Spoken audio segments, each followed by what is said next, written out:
Hello students, I am Rajiv Kumar, your maths teacher. बच्चों, आज मैं आपको चैप्टर पॉलिनोमियल्स के अंतर्गत एक्सरसाइज 2.2 सॉल्व करवाऊंगा। तो आइए देखते हैं इस एक्सरसाइज में क्या है। Question 1, find the zeros of the following quadratic polynomial and verify the relationship between the zeros and the coefficients। तो इस क्वेश्चन में बच्चों क्या करना है, फाइंड द जीरोज यानी जीरोज पता करने हैं of the following quadratic polynomial. किसके जीरोज? क्वाड्रेटिक पॉलिनोमियल के जीरोज फाइंड करने हैं। एंड वेरीफाई और सत्यापित करना है द रिलेशनशिप बिटवीन यानी संबंध वेरीफाई करना है किसका? जीरोज और कोएफिशिएंट्स का। तो आइए देखते हैं कि इसका फर्स्ट पार्ट कैसे होगा। X square minus 2x minus 8, ये आपका क्वाड्रेटिक पॉलिनोमियल क्वेश्चन में गिवन है। सॉल्यूशन में सबसे पहले इसको लिख लेंगे और फिर इसकी कंपेयरिंग करेंगे a x square plus b x plus c से। तो a की वैल्यू 1 आ जाएगी, b की -2 और c की वैल्यू -8 आ जाएगी। फिर हम क्या करेंगे कि इस क्वाड्रेटिक पॉलिनोमियल के फैक्टर्स करेंगे, गुणनखंड करेंगे। तो ये 8 लिखा है, इधर कुछ नहीं है, 1 मानेंगे तो 1 × 8 यानी 8 हुआ। 8 के ऐसे दो फैक्टर कीजिए कि घटाने पर माइनस करने पर 2 आए। तो एक्स स्क्वायर -4 - 2, x -8 हमने लिखा है, यानी 4 दूना 8 और 4 से 2 गया तो 2 बच भी रहा है। 4 2 जा 8, 4 से 2 गया तो 2 बचता है। तो 4 - 2 यहाँ पर लिखा जाएगा। और फिर माइनस से ब्रैकेट खोलिए तो -4x + 2x, अंदर का साइन बदल जाएगा क्योंकि ब्रैकेट खुलने से पहले अगर माइनस है तो साइन बदल जाते हैं। फिर x × x - 4, क्या किया गया, इन दो टर्म में x कॉमन लिया गया, x - 4 आ गया।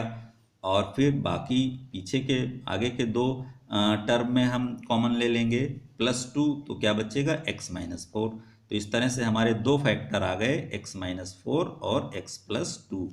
अब हम क्या करेंगे, जीरोज पता करने के लिए जो गिवन पॉलिनोमियल होता है उसको जीरो के बराबर रखते हैं, यानी जो इसके फैक्टर्स हैं उनको जीरो के बराबर रखेंगे। तो हम अलग अलग इनको जीरो के बराबर रख रहे हैं।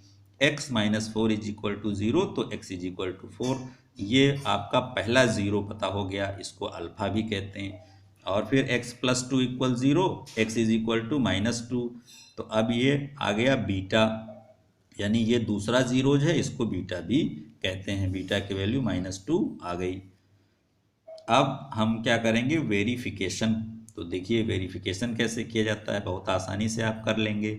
अल्फा प्लस बीटा = -b/a, ये फार्मूला आपको पीछे बताया भी जा चुका है। तो यही रिलेशनशिप है जीरोज और कोएफिशिएंट्स में, ये सम वाला रिलेशनशिप है और नीचे अल्फा × बीटा यानी ये मल्टीप्लाई वाला रिलेशनशिप है।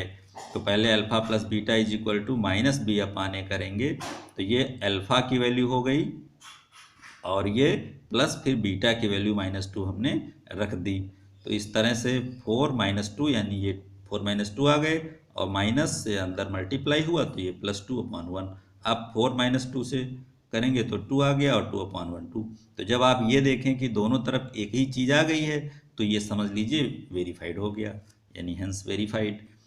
और फिर अल्फा × बीटा = c/a, तो अल्फा और बीटा दोनों की वैल्यू आप यहाँ रखें, इनके बीच में मल्टीप्लाई का साइन है और ये c/a है, तो यहाँ से c और a की वैल्यू भी आप रख दें। फिर आप देखेंगे कि 4 और -2 का मल्टीप्लाई -8 होता है और राइट साइड में भी -8 है, तो LHS और RHS इसमें भी दोनों बराबर आ गए, यानी ये भी हेंस वेरीफाइड हो गया। तो इस तरह से पहला क्वेश्चन बच्चों आपको समझ में आ गया होगा। अब क्वेश्चन नंबर 2, तो 4s² - 4s + 1, इसको सबसे पहले लिखेंगे, ABC की कंपेयरिंग से वैल्यू निकालेंगे। a की वैल्यू आएगी 4, b की आएगी -4, c की आएगी 1। और फिर क्या करेंगे, इसका फैक्टर्स यानी गुणनखंड कर लेंगे। अब इसमें बाहरी नंबर्स जो हैं 1 है 4 है, तो 4 × 1 = 4, यानी 4 के हमें ऐसे दो फैक्टर्स करने हैं जिनको जोड़ने पर 4 ही प्राप्त हो। तो ये प्लस है इसलिए हम जोड़ करके लाएंगे, इसमें क्या था, माइनस था तो घटा करके 2 लाए थे। तो ये चीज़ आप ध्यान रखें, अगर प्लस हो तो जोड़कर और माइनस हो तो घटा करके ये वाला नंबर लाया जाता है। तो इसमें 4 एकम 4, 4 कैसे, दो फैक्टर जिनको जोड़ने पर भी 4 आए, तो 2 + 2 यानी 2, 2 जा 4 होता है, तो 2 दूना 4 यानी 2 + 2 ले लेंगे। अब माइनस ब्रैकेट में 2 + 2 ले लिया, तो 4s² माइनस 2s ब्रैकेट खोल दिया, फिर ये साइन बदल जाएगा, -2s + 1। तो अब दो दो टर्म में कॉमन लिया जाएगा, ये पहले दो टर्म है, ये बाद के दो टर्म है। तो इसमें हम कॉमन देख रहे हैं क्या है, 2s दोनों में कॉमन है, तो 2s कॉमन ले लिया, 2s - 1 बचा। और फिर इसमें कुछ ऐसा कॉमन लिया करो कि ब्रैकेट दोनों सेम हो जाएं, एक जैसे हो जाएं। तो अब इसमें 2s - 1 लाने के लिए -1 कॉमन लेना पड़ेगा, तभी ये 2s - 1 हो जाएगा। अब इस पूरे में अगर आप पूरे को देखें तो इसमें 2s - 1 कॉमन मिल रहा है, फिर अंदर क्या बचेगा, 2s - 1 ही बचेगा। तो इसमें दोनों एक जैसे सेम फैक्टर इसमें मिले हैं। अब जीरोज के लिए क्या करेंगे, फैक्टर्स को जीरो के बराबर रखेंगे। तो ये पहला फैक्टर है, ये दूसरा फैक्टर है, जीरो के बराबर रखा, तो s = -1 है, उधर गया +1 हो गया, और नीचे ये इनटू में 2 है तो अपॉन में गया। ऐसे ही इधर भी s = ½ हो गया। तो यहाँ से जो एक s की वैल्यू निकली है इसे हम अल्फा कह सकते हैं, ये हमारा पहला जीरोज है। और फिर इसमें s की वैल्यू जो निकली है वो हमारा दूसरा जीरो है, तो इसको हम बीटा कह सकते हैं। तो अल्फा और बीटा इस तरह से हमने निकाल लिए। अब आगे अगले पेज पर हम वेरिफिकेशन करेंगे। तो बच्चों अब देखिए वेरिफिकेशन यहाँ पर कैसे किया जाएगा, देखिए और समझिए। वेरिफिकेशन यानी alpha plus beta is equal to -b/a and alpha beta c/a, इसमें हमने दोनों को बराबर में रख दिया है, क्योंकि इससे थोड़ा आपका पेज भी बचेगा और सही भी रहता है। फिर अल्फा प्लस बीटा -b/a यानी अल्फा की वैल्यू हाफ और बीटा की वैल्यू भी हाफ है, और b की वैल्यू -4 है, a की वैल्यू 4 है। तो ये आप दोनों तरफ रखेंगे तो देखिए क्या मिलेगा, हाफ हाफ का जोड़ 1 हो गया, और माइनस माइनस प्लस 4/4 ये भी 1 हो गया, तो ये वेरीफाई हो गया। अब मल्टीप्लाई रिलेशन देखते हैं, तो यहाँ अल्फा की वैल्यू लिखी, बीटा की वैल्यू लिखी, दोनों के बीच इनटू का रिलेशन, इनटू बना दिया, और फिर ये c/a और a की वैल्यू रख दी। तो यहाँ भी दोनों तरफ 1/4 आ गया, यानी इक्वल आ गया, तो ये भी वेरीफाई हो गया। तो यहाँ से पूरा वेरिफिकेशन हो चुका है। अब इसी तरह बच्चों आगे भी बढ़ते हैं, तो क्वेश्चन नंबर 3 में देखिए क्या है, 6x² - 3 - 7x है। अब इसमें थोड़ा ऑर्डर इन्होंने गड़बड़ दे दिया है कंफ्यूज करने के लिए, इसलिए हम पहले इसको सही करेंगे। तो 6x² फिर -7x फिर -3 लिखेंगे। अब इसकी कंपेयरिंग करेंगे ax² + bx + c से, तो a की वैल्यू 6 आएगी, b की -7 आएगी और c की -3 वैल्यू आएगी। तो अब हम क्या करेंगे, ये जो दिया गया है क्वाड्रेटिक पॉलिनोमियल दिया गया है, अब हम इसका फैक्टर्स यानी गुणनखंड करेंगे। तो 6x² यानी 6 × 18।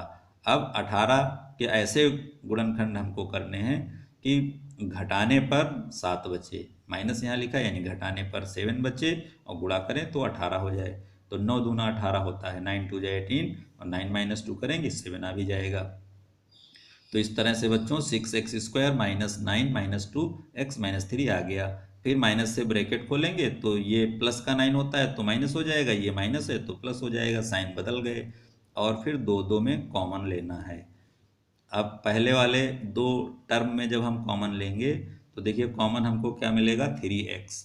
तो 3x से इसको डिवाइड करो तो 2x आया, 3x से इसको डिवाइड करो तो 3 आया। तो इस तरह से 2x - 3 आ गया, और ये 2x - 3 ही बचा हुआ है, इसलिए इसमें +1 कॉमन ले लीजिए, तो ये नहीं बदलेगा, वही का वही आएगा। और ब्रैकेट जब दोनों एक जैसे होते हैं तो सवाल सही चल रहा होता है। तो इस तरह से 2x - 3 कॉमन ले लीजिए तो अंदर 3x + 1 बचेगा। ये दोनों इसके फैक्टर आ गए। तो अब बच्चों जीरोज के लिए क्या करेंगे, दोनों फैक्टर्स को जीरो के बराबर रखेंगे। यहाँ से जो x की वैल्यू निकलेगी उसको हम अल्फा यानी पहला जीरो कहेंगे, यहाँ से जो x की वैल्यू निकलेगी उसको बीटा कहेंगे, और वो दूसरा जीरो होगा।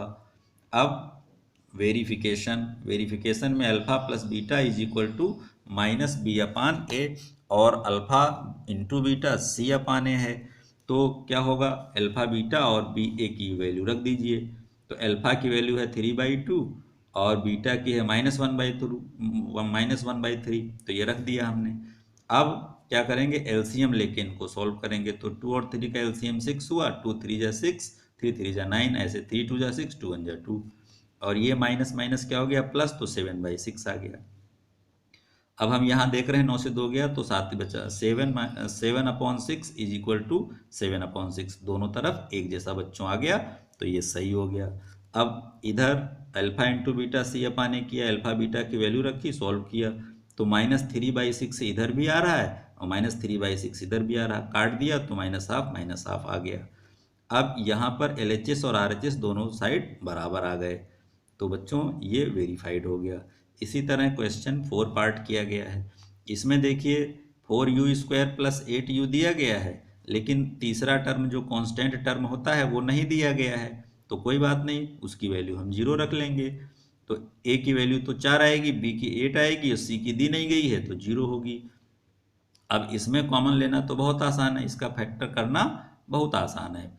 इसका फैक्टर करेंगे, 4u कॉमन मिला तो u + 2 लिखा, यानी दो ब्रैकेट दो फैक्टर हमको मिल गए, 4u और u + 2।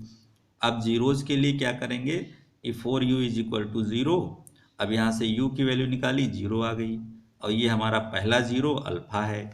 फिर u + 2 = 0, तो u की वैल्यू -2, क्योंकि +2 उधर जाएगा -2 बन जाएगा, तो ये u की वैल्यू -2 आ गई। ये हमारा दूसरा 0 है, इसको हम बीटा कहते हैं। फिर वेरिफिकेशन, अल्फा + बीटा -b अपान है, सब वैल्यू रख के दोनों तरफ एक जैसे आपको दिखाना होता है। फिर अल्फा इंटू बीटा c अपान है, इसमें भी दोनों तरफ आप वैल्यू रखेंगे। देखिए अल्फा की वैल्यू 0 रख दी और बीटा की वैल्यू -2 रखी, और इधर c की वैल्यू भी 0 है, a की 4 है, तो क्या होगा, 0 × -2 0, और ये भी 0, तो ये दोनों तरफ एक जैसा आ गया। इसका मतलब है ये वेरीफाई हो गया। दोनों तरफ जब एक जैसा आ जाए तो समझ लो वेरीफाई हो गया। अब हम आगे बढ़ते हैं पेज 3 पर। पेज 3 में बच्चों क्या है, t² - 15। अब इसमें देखिए हर क्वेश्चन अलग अलग तरह का दिया गया है। t² - 15, अब इसमें बीच का टर्म गायब कर दिया है, यानी इसमें b की वैल्यू 0 रहेगी।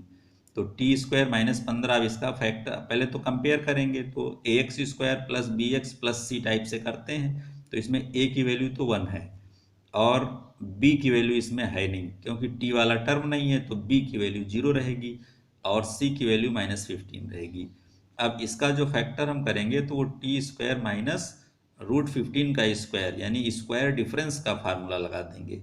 बच्चों याद होगा आपको, फार्मूला x² - y² का होता है x + y × x - y, यानी एक बार माइनस में एक बार प्लस में रखते हैं। तो यहाँ पर एक बार हम माइनस में अगर रखेंगे तो t - √15, प्लस में रखेंगे t + √15, ये दो फैक्टर आ गए। अब जीरोज पता करने के लिए फिर वही पुराना काम करेंगे कि दोनों ब्रैकेट को 0 के बराबर रखेंगे। पहला ब्रैकेट 0 के बराबर रख दिया, दूसरा ब्रैकेट भी 0 के बराबर रख दिया, तो t की वैल्यू यहाँ आ गई √15, ये पहला 0 है अल्फा, और t की वैल्यू यहाँ पर आ गई -√15, ये दूसरा 0 है, इसको कहते हैं बीटा। तो इस तरह से अल्फा बीटा की वैल्यू हमने निकाल ली। अब वेरिफिकेशन में अल्फा + बीटा -b अपान ए और अल्फा इंटू बीटा c अपान ए करेंगे। तो अल्फा + बीटा -b अपान ए, यानी अल्फा और बीटा की वैल्यू रखिए, b और a की वैल्यू रखिए। तो अल्फा की वैल्यू √15 है, बीटा की √15 है, माइनस में दोनों रख दिया। फिर b की वैल्यू 0 है, वो रख दिया, और a की वैल्यू है 1। तो जब इसको सॉल्व किया तो 0 = 0 आ गया, यानी ये वेरीफाई हो गया सम वाला रिलेशन। और फिर मल्टीप्लाई वाला रिलेशन में क्या है, √15 और ये बीटा की वैल्यू है, तो -√15 और √15 की जब मल्टीप्लाई करेंगे तो -15 आएगा, और इधर भी -15 है, तो ये इस तरह से वेरीफाई हो गया।